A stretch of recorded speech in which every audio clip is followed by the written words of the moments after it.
Most people don't actually want a business. They want fairness. They want to feel like the effort they put in matches what they get out. They look at their job, long hours, deadlines, stress, and then they look at their pay slip and something doesn't feel right. Then they look up at CEOs making millions, founders selling companies for billions, entrepreneurs posting freedom lifestyle content online, and the conclusion feels obvious. I'm being underpaid.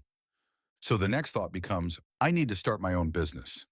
Because in their mind, that's the only way to take control, earn what they're worth, and finally win financially.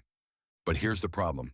That belief is only half the story, and the other half, that's where most people lose money, lose time, and sometimes lose years of their life. Because starting a business doesn't remove risk, it concentrates it.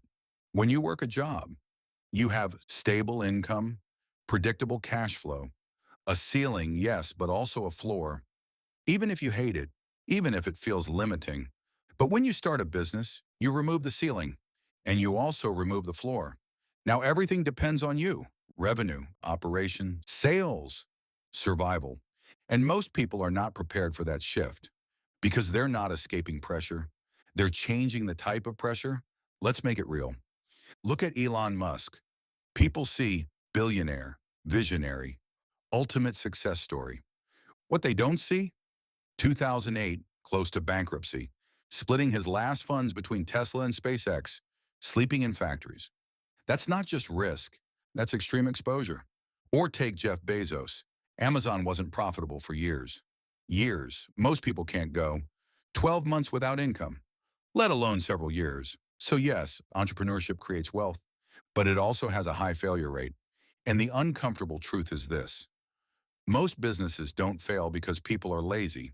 They fail because the market doesn't care, the timing is wrong, or the capital runs out. Now here's where it gets interesting, because the real mistake isn't starting a business. It's believing it's the only way to win. There are people making millions without owning a business. Look at LeBron James. He doesn't own the NBA, but he's built generational wealth within it. Or high-level executives, people earning $300,000, $500,000, even $1 million plus. Not because they own the company, but because they sit close to value creation. That's leverage.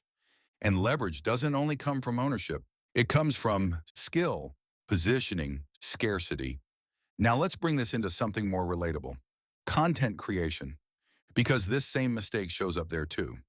Everyone wants their own channel, their own audience, their own platform. But not everyone should. Some people are better as co-hosts, guests, panel contributors. Look at the Joe Rogan Experience. It works because of format, personality, consistency. Now think about the guests. Some are incredible inside that structure, but take that same person, give them their own solo show, and it doesn't work. Same with shows like Fresh and Fit podcasts. The dynamic works because of interaction, tension, multiple personalities. Not everyone in that ecosystem could carry it alone, even in sports media. Stephen A. Smith thrives in debate environments.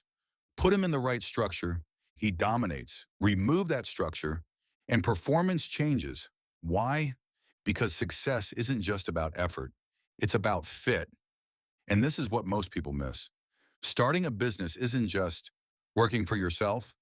It's building systems, managing people, handling uncertainty, and surviving long periods of zero validation.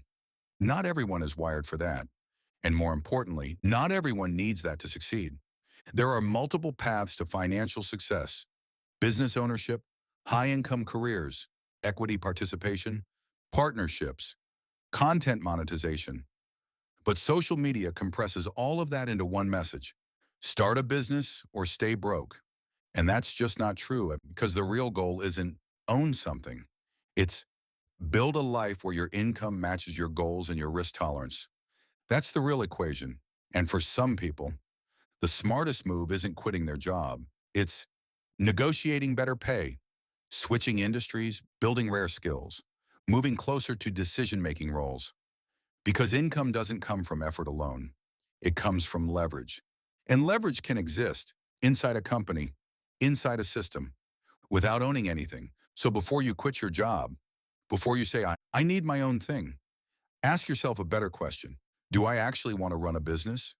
Or do I just want more control, more income, and more upside? Because those are not the same thing. Running a business means taking full responsibility, carrying full risk, and earning variable outcomes. Wanting more income, that can be solved in multiple ways, and confusing those two is where most people go wrong. Because starting a business isn't freedom, it's a trade. You trade stability, predictability, and security for upside, ownership, and control. And whether that trade is worth it depends entirely on you, your personality, your risk tolerance, your goals, your timeline, not what social media says. So don't default into entrepreneurship just because it feels like the only option. Make it a deliberate decision, because the worst financial move you can make is chasing a path that doesn't fit you. If this changed how you think about business, money, and success, hit like, subscribe, and I'll see you in the next one.